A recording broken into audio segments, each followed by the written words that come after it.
Bon alors qu'est-ce qu'on va faire Anto? Donc aujourd'hui on va... Alors, et il rigole parce que je le charriais parce qu'il parlait tout doucement. Ouais, donc... Alors là, un truc un peu coton. Ouais, là ça va être du rodéo, là, ça va être sympa. Qu'est-ce qu'on va faire Anto?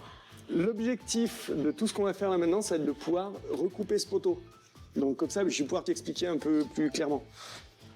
Tu vois ici, il y a des infiltrations d'eau et d'une manière générale, si ça pleut un peu fort et que tu as du vent, et ben ça rentre tout par-dessous. Parce que ici, c'est un côté qui est vachement exposé. Ouais. Bah, c'est toute la flotte, on est à l'est, c'est là où ça rentre. Et vu que je vais faire la même chose que ici, c'est-à-dire faire en sorte de pouvoir mettre un pare-pluie, de mettre de l'OSB, de l'isolant, etc., bah, je vais pas mettre un truc où je sais que ça va continuer à pourrir.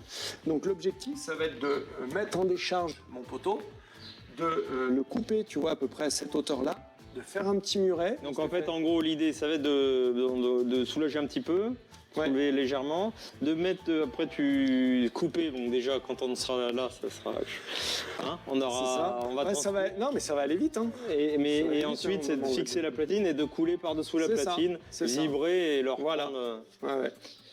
Et donc là, le report de charge, il se fait là. Donc en fait, il va falloir qu'on soit le plus proche possible de cette zone-là. En tout cas, moi, je le comprends comme ça. Hein.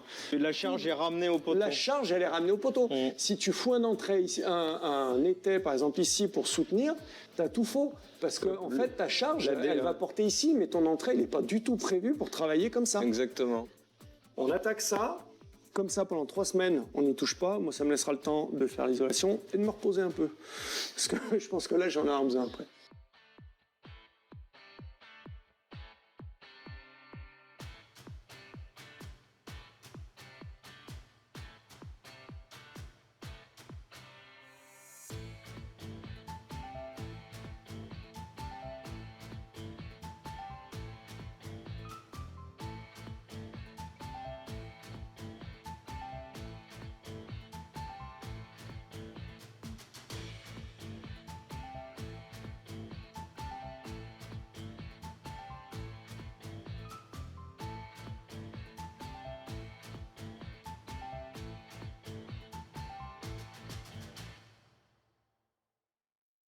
On a réfléchi un petit peu, à moins qu'on change d'avis, mais on va venir coffrer. On va quand même couler tout d'un seul tenant.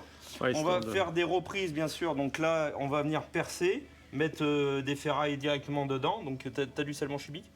Non, il va falloir qu'on aille en acheter de ça. Après, c'est mieux, si. C'est mieux quand même. Ouais. Donc, on va venir se reprendre dedans en perçant et en mettant donc des tors, scellement chimique. Et on va venir croiser donc après des ferrailles à l'horizontale. C'est toujours comme ça qu'on fait un mur à bancher.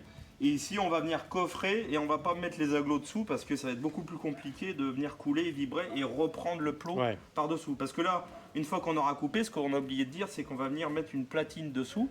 Et sur cette platine, en dessous, on va donc coffrer et on veut que le béton, en le vibrant, il reprenne les efforts de charge et on laissera le coffrage le temps que le béton fasse. La grosse difficulté qu'on va avoir, en fait, c'est pas compliqué, c'est que là, la platine qu'on va utiliser, c'est la même que celle qui est dessous, en fait. Et je sais pas si vous voyez, ici, il y a un trou. Et en fait, ce trou dedans, il y a une sorte de tige. La platine, elle est dans ce sens-là, en fait. Il y a une mortaise. Donc, on a beaucoup de platines comme ça où du coup, tu viens creuser dans le bois et tu viens mettre. C'est ça. Donc là, on va s'amuser pour venir creuser dessous. Allez, hop. Ah bah si, je suis con, il y a des vis qui vont être là au milieu. Non mais attends, ça va pas bouger. Non mais là, tu les as enlevées les vis qui sont là? Non, celle-là, c'est ce que je te disais tout à l'heure.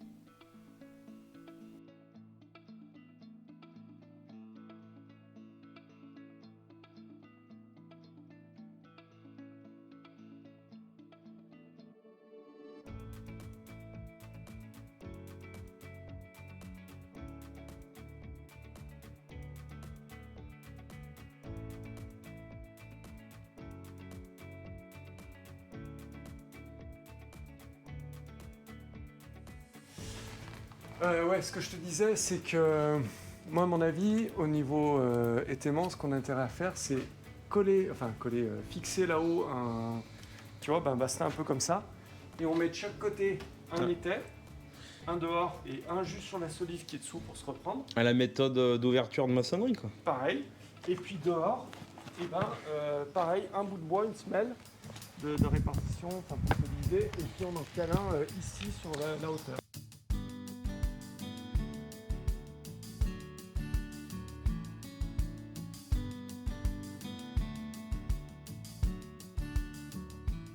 On va pouvoir faire la partie délicate, c'est qu'on va pouvoir couper et regarder. Je comprends. Là, puis même couper, là, on va se marrer là pour couper parce qu'on est en plein dans l'angle. Regarde, t'es un peu comme ça, être merdique. Ouais. Ça va être le stress. Non mais tu nous as mis bien là. Tu nous as mis bien là. Là, ouais. Hein, tu nous as mis bien là. Là, c'est la merde un peu, hein.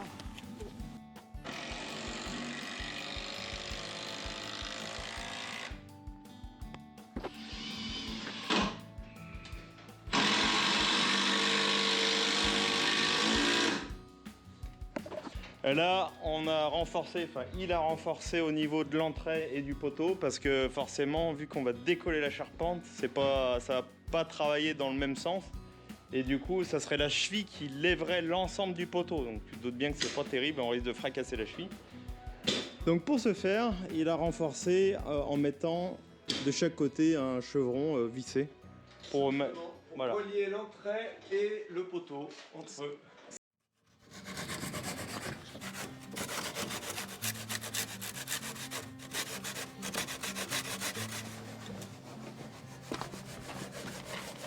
Ouais, là on dirait qu'il est plus tendre. Hein.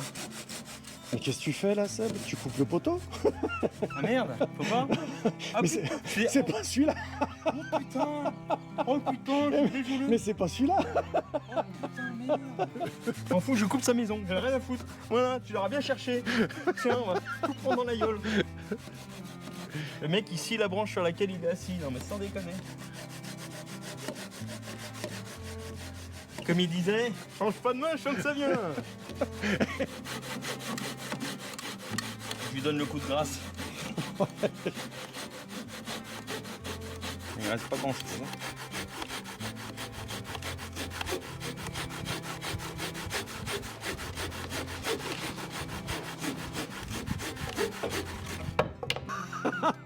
Le truc qui fait bien flipper. Ça